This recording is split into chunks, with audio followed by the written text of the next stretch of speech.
بسم اللہ الرحمن الرحیم۔ السلام علیکم ورحمۃ اللہ وبرکاتہ۔ آج قرآن کی آخری 3 سورتوں کے حوالے سے چند بڑی خوبصورت باتیں جو حدیث کے اندر بیان ہوئی ہیں وہ آپ سے شیئر کرنی ہے مختصر وقت میں۔ پہلی بات تو یہ ہے کہ صحیح احادیث کے اندر ان آخری 3 سورتوں کو معوذات کہتے ہیں، اور معوذات کا معنی یہ ہے کہ وہ صورتیں جو حفاظت مہیا کرتی ہیں، پروٹیکشن دیتی ہیں، یہ اللہ رب العالمین کی طرف سے حفاظت کا ذریعہ ہیں۔ ان کے اندر اللہ نے وہ اثر رکھا ہے کہ ان پر جو ایمان رکھتا ہے، اخلاص کے ساتھ ان کو پڑھتا ہے، ان کے مفہوم کو سمجھتا ہے، اللہ رب العالمین کی ذات پہ یقین رکھتا ہے، تو اللہ نے ان کے اندر وہ تاثیر رکھی ہے کہ یہ حفاظت کا ذریعہ بن جاتی ہیں اللہ کی طرف سے۔ یہ جو آخری 3 قل ہیں ان کو معوذات کہتے ہیں، قل هو اللہ احد، قل اعوذ برب الفلق اور قل اعوذ برب الناس۔ ان میں جو پہلی صورت ہے اس کو صورت اخلاص کہتے ہیں، یعنی قل هو اللہ احد جو ہے سب سے زیادہ دنیا میں پڑھی جانے والی صورت ہے۔ اس کو اخلاص اس لیے کہتے ہیں کہ اس میں خالص اللہ رب العالمین کی توحید کا ذکر ہے اور کسی بات کا ذکر نہیں ہے، خالص اللہ رب العالمین کی توحید کا ذکر ہے۔ دوسری وجہ اس کو اخلاص کہنے کی یہ ہے کہ جو اس پہ ایمان رکھتا ہے، اس کو پڑھتا رہتا ہے، اس سے محبت رکھتا ہے، اللہ رب العالمین اس کے دل کو توحید کے لیے خالص کر لیتے ہیں، شرک سے پاک فرما دیتے ہیں، تو اس لیے اس کو اخلاص کہتے ہیں۔ یہ صورت، اس کے ساتھ محبت، اس پر یقین آپ کو توحید کے اندر آپ کے دل کو خالص کر دیتی ہے، شرک سے اور شک سے پاک رکھتی ہے دل کو، اس لیے اس کا نام اخلاص ہے۔ نبی علیہ الصلوۃ والسلام کے پاس مختلف اوقات میں مختلف وفود آئے تھے مفسرین کے مطابق، تو ملتے جلتے سوال انہیں کیے تھے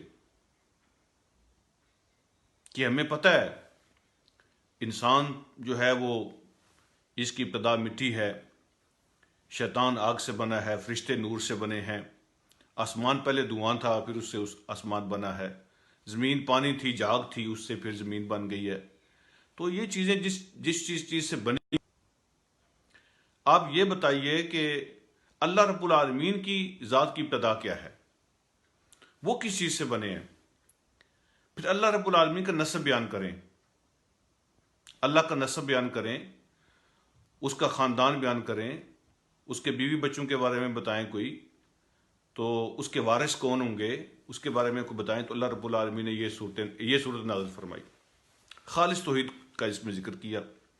اس کے مفہوم پہ، اس کی تشریحات پہ یہ میرا آج کا ٹاپک نہیں ہے۔ جو اگلی 2 صورتیں ہیں، سورت فلق اور سورت ناس، یہ بھی اللہ رب العالمین نے حضور علیہ الصلوۃ والسلام کو مختلف مواقع پر جبریل کو بھیج کر حفاظت کی نقطہ نظر سے ہی، جب حضور علیہ الصلوۃ والسلام بہت مشکل دور سے گزر رہے تھے مکہ کے اندر، تو اس وقت بھی اللہ پاک نے یہ صورتیں پڑھنے کا حکم دیا، اور جب حضور علیہ الصلوۃ والسلام مدینہ میں پہنچے ہیں اس وقت بھی اللہ رب العالمین کی طرف سے یہ صورتیں پڑھنے کا حکم ہوا، اور جب آپ پر جادو کرنے کی کوشش کی گئی ہے کہ جب آپ شروع کریں تو پہلے اعوذ باللہ پڑھیں، جب قرآن کو شروع کرنا ہو تو اعوذ باللہ پڑھنا چاہیے، اعوذ باللہ من الشیطان الرجیم بسم اللہ الرحمن الرحیم پڑھ کے اس کے بعد سورۃ اخلاص پڑھیں۔ جب سورت ختم ہو ہر دفعہ بسم اللہ الرحمن الرحیم پڑھ کے اس کو دوبارہ پڑھیں۔ جب یہ 3 دفعہ پڑھ لیں سورۃ اخلاص، ہر دفعہ بسم اللہ پڑھ کے، تو پھر سورۃ الفلق پڑھیں، ہر دفعہ بسم اللہ الرحمن الرحیم پڑھ کے پڑھیں، پھر سورۃ ناس پڑھیں 3 دفعہ اور ہر دفعہ بسم اللہ الرحمن الرحیم پڑھ کے پڑھیں۔ یعنی جب آغاز کرنا ہے تو اعوذ باللہ بھی پڑھنا ہے، بسم اللہ بھی پڑھنا ہے، اس کے بعد جتنی دفعہ بھی آپ سورت پڑھیں گے بسم اللہ الرحمن الرحیم پڑھ کے پڑھیں. تین دفعہ صبح پڑھیں اور تین دفعہ شام پڑھیں. اللہ رب العالمین کس کس چیز سے حفاظت فرماتے ہیں؟ میں نے آپ سے عرض کیا کہ سورۃ اخلاص جو ہے نا یہ شرک سے حفاظت ہے، دل کو توحید کے لیے خالص کر دیتی ہے. اور یہ بھی صحیح حدیث ہے کہ جو اس سے محبت کرتا ہے اس کی محبت کی وجہ سے اللہ اس کو جنت میں داخل فرمائیں گے. اب آخری جو 2 صورتیں ہیں اب ان کو دیکھیں کس کس چیز سے حفاظت ہے. اللہ رب العالمین نے جو سورۃ فلق ہے اس کے اندر 4 چیزوں کا ذکر کیا ہے بالخصوص. سب سے پہلے ہر وہ چیز جو اللہ نے پیدا کی ہے اس کے شر سے. اس میں کون سی چیز جو ہے وہ باہر رہ گئی ہے؟ ہر چیز اللہ کی مخلوق ہے. تو جتنی بھی اللہ کی مخلوق ہے جہاں کہیں بھی نیگیٹیوٹی اور شر اس کے اندر پایا جاتا ہے تو اس سے اللہ کی پناہ اور حفاظت. دوسرے نمبر پر رات کا اندھیرا، چوریاں، ڈاکے، قتل و غارت زیادہ، فتنے فساد وہ رات کے وقت ہوتے ہیں. درندے، اس کے بعد موذی چیزیں وہ اندھیرے کا فائدہ اٹھاتی ہیں. اندھیرا اٹ سیلف خود ایک بہت بڑی آزمائش اور شر ہے. تو اندھیرے کے شر سے اس کے اندر یہ ساری باتیں، چوریاں ڈاکے آ جاتے ہیں، بد امنی آ جاتی ہے، فتنہ فساد آ جاتا ہے. اس کے بعد جادو کا ذکر ہے تو جادو کے شر سے. اور اس کے بعد حسد کا اور جیلسی کا ذکر ہے. حسد اور جیلسی جو ہوتی ہے کسی وجہ سے بھی ہو سکتی ہے. آپ کے ساتھ آپ کسی نعمت کو دیکھ کر بھی کوئی کسی کے اندر جیلسی پیدا ہو سکتی ہے. اور یہ ایک بہت بڑا فتنہ ہے. آپ کے اپنے اندر حسد پیدا ہو جائے کسی کے لیے اس سے بھی حفاظت ہوتی ہے، کسی اور کو آپ سے حسد پیدا ہو جائے اس سے بھی حفاظت ہوتی ہے.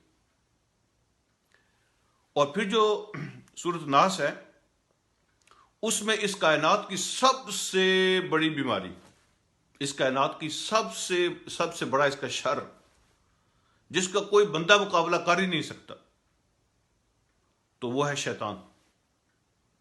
تو سورۃ ناس پوری کی پوری شیطانی قوتیں جو ہیں نا وہ چاہے انسانوں میں سے ہوں چاہے جنوں میں سے ہوں، چاہے آپ کے نفس کے اندر ایسی خواصت ہو جو شیطانی کام چیزیں ہیں، شیطانی سوچیں ہیں، شیطانی خیالات ہیں، انسانوں میں میں بھی شامل ہوں، آپ بھی شامل ہیں. تو اپنے نفس کے اندر جو شیطانی چیزیں ہیں اس سے بھی حفاظت ہوتی ہے، اور جو دوسرے شیطانی قوتیں ہیں ان سے بھی حفاظت ہوتی ہے. تو یہ 3 دفعہ صبح 3 دفعہ شام پڑھیں. اللہ رب العالمین نے اتنی بڑی یہ ہمیں اتنا بڑا تحفہ اور گفٹ عطا فرمایا ہے، اتنی بڑی پروٹیکشن اور حفاظت عطا فرمائی ہے، اس سے بڑی کوئی چیز ہے ہی نہیں. ایک اور بات، اگر کسی کا کوئی نہ نماز کا پتہ ہے، نہ روزے کا پتہ ہے، نہ دین کا پتہ ہے، نہ پاکی نہ پاکی کا پتہ ہے، نہ حلال حرام کا پتہ ہے، تو اگر وہ سمجھے کہ چلیں میں 3 دفعہ پڑھ لوں صبح 3 دفعہ شام تو میرے سارے کام ہو جائیں گے، ایسا نہیں ہوتا. یہ چیزیں ایمان والوں کے حق میں نافع ہوتی ہیں، ان سے فائدہ ایمان والوں کو ہوتا ہے. ٹھیک ہے، جن کے اندر ایمان ہوتا ہے، خدا خوفی ہوتی ہے، اور اللہ رب العالمین کے حکم کو مانتے ہیں، اللہ کی اطاعت کرتے ہیں، اللہ رب العالمین ان چیزوں کو ان کے لیے بہترین ایک تحفہ اور گفٹ کے طور پہ نافع بنا دیتے ہیں. تو اثر ہمارے اپنے اندر ہوتا ہے، اپنے اندر کو ان چیزوں سے اثر لینے والا بنانا پڑتا ہے. ایک آخری بات جو میں آپ سے عرض کرنا چاہتا ہوں، یہ جو سورۃ فلق ہے اس میں اللہ کی ایک صفت بیان ہوئی ہے اور بیماریاں 4 بیان ہوئی ہیں. لیکن جو سورۃ ناس ہے اس میں اللہ کی 3 صفتیں بیان ہوئی ہیں، بیماری 1 بیان ہوئی ہے. اس میں تھوڑا سا فرق وہ سمجھ لیں. سورۃ فلق کے اندر اللہ کی ایک صفت رب وہ بیان ہوئی ہے، لیکن بیماریاں 4 بیان ہوئی ہیں. ان سب کا تعلق ہماری دنیا کی زندگی کے ساتھ ہے. دنیا کی 4 بیماریوں کا ذکر کر کے اپنی ایک صفت کا ذکر کیا اللہ پاک نے. لیکن جب شیطان کی بیماری کا سورۃ ناس کے اندر ذکر کیا ہے، یہ آخرت کا شر ہے، اس کا زیادہ نقصان آخرت کے اندر ہے، شیطان ہماری آخرت برباد کرتا ہے. تو اللہ رب العالمین نے اپنی 3 صفتوں کا ذکر کیا ہے اور ایک بیماری کا ذکر کیا ہے، شیطان. رب ہونے کا، الہ ہونے کا اور مالک ہونے کا، بادشاہ ہونے کا۔ تو 3 صفتیں اور 1 بیماری، اور پہلی صورت میں 1 صفت اور 4 بیماریاں۔ اس کا مطلب یہ ہے کہ جو دنیا کے شر اور دنیا کی بیماریاں ہیں وہ چھوٹی ہیں، ان کا نقصان چھوٹا اور تھوڑا ہوتا ہے، لیکن جو آخرت کا شر ہے، آخرت کی خرابی ہے، اس کا نقصان بہت بڑا ہے۔ پھر یہ ہے کہ یہ جو دنیا کی بیماریاں ہیں، ان سے نپٹنے کے اور بھی طریقے ہو سکتے ہیں۔ آپ کے اندر اخلاق ہو، آپ کے اندر کردار ہو، آپ کے اندر طاقت ہو، آپ ان کا مقابلہ کر سکتے ہیں، لیکن جو شیطان کی بیماری ہے اس کا تو کوئی مقابلہ نہیں ہے سوائے اللہ کی ذات کے۔ اس لیے جب شیطان کا ذکر کیا اور آخرت کے شر کا ذکر کیا تو 3 صفتیں بیان کی اور 1 بیماری کا ذکر کیا، اور جب دنیا کی بیماریاں ذکر کی تو 1 صفت 4 بیماریوں کا ذکر کیا۔ اس سے میں پورشن کا پتہ چلنا چاہیے کہ میں آخرت کی فکر کتنی کرنی چاہیے، کتنی ضروری اور کتنی اہم ہے آخرت کی زندگی، اور آخرت کا شر کتنا خطرناک ہے، اور وہ شر جو ہماری آخرت برباد کرتے ہیں وہ کتنے، ان سے بچنا کتنا ضروری ہے، تیاری کتنی ضروری ہے۔